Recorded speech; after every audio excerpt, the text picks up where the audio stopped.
सूरदास मानिकपुरी का संतोष चंद्रवंशी अकेला के स्वर में यह गीत।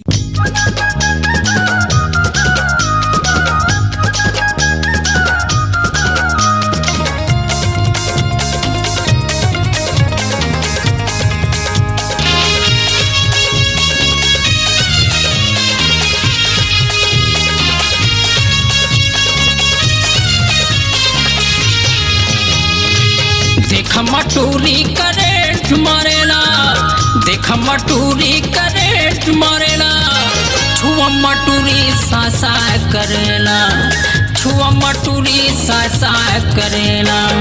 देख मटूरी करेंट मारेला, देख मटूरी करेंट मारेला, छुआ मटूरी सासा करेला, छुआ मटूरी सासा करेला।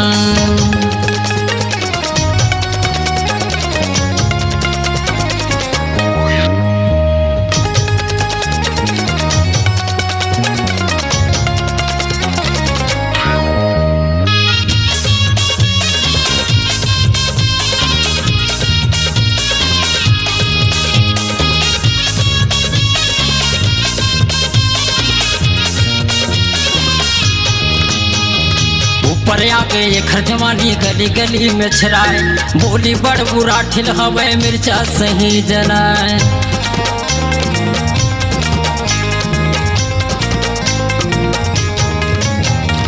ऊपर आके एक जवानी गली गली में छराए, बोली बड़ बुरा ठिल हवे मिर्चा सही जलाए, बोली बड़ बुरा ठिल हवे मिर्चा सही जलाए।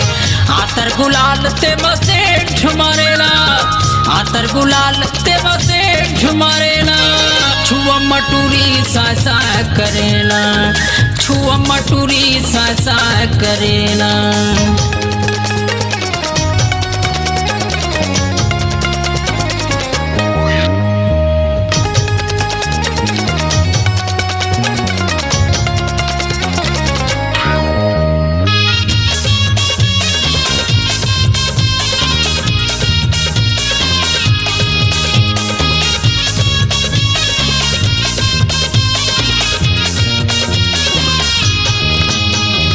मनमौजी करत रही थे कोनो नहीं डराए, खार खार मचरत रही थे जैसे सड़वा ढिलाए।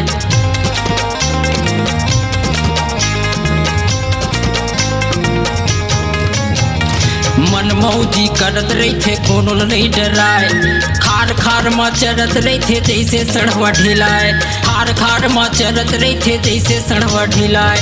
नौ छठा टूराला परेशान करेला, नौ छठा टूराला परेशान करेला, छुआ मटूरी सासा करेला, छुआ मटूरी सासा करेला।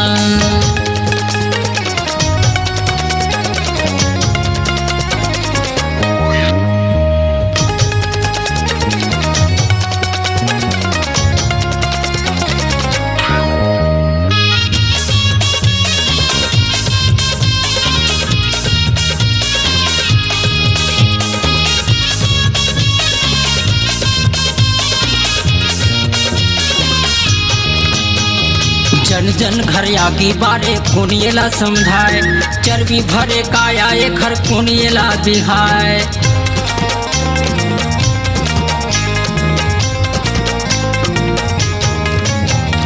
जन जन घर आगी बारे कोनिएला समझाए, चर्बी भरे काया एक हर कोनिएला बिहाए, चर्बी भरे काया एक हर कोनिएला बिहाए। धरे मोबाइल सब लहाए करेला, धरे मोबाइल सब लहाए करेला, छुआ मटूरी सासा करेला, छुआ मटूरी सासा करेला। देख मटूरी करेंट मारेला, देख मटूरी करेंट मारेला, छुआ मटूरी सासा करेला, छुआ मटूरी सासा करेला, छुआ मटूरी सासा करेला, बोला मटूरी सासा करेला, देख मटूरी सासा करेला, रेंग मटूरी सासा करेला। अपनी आवाज को दीजिए एक नया मुकाम।